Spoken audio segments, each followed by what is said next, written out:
Hi, my name is David. Today we're going to do a free code camp tutorial on CSS applied visual design. And we're going to learn about this z-index property. We use this z-index property when there's the information, the elements overlap. So by default, it's impossible for the elements to overlap because CSS uses box models. So it's a box on top of a box on top of a box.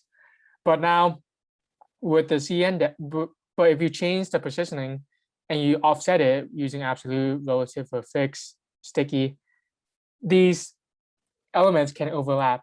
And then when there's overlap, which element shows on top of each other and which doesn't. So that's where we use this z-index property, and that specifies the order of it, and it must be an integer.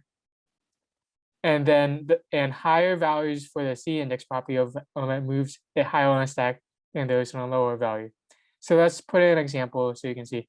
Add a z-index property to the element with the class name of first, the red rectangle, and set it to the value of 2 so it covers the other element. So here,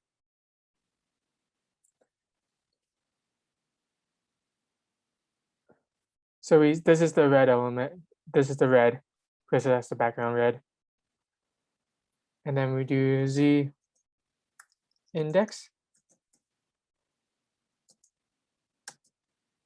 And now we change it to 2.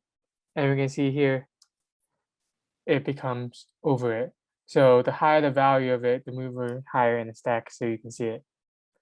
And there's only one other one that's before it. So that's the second one is z index of 1.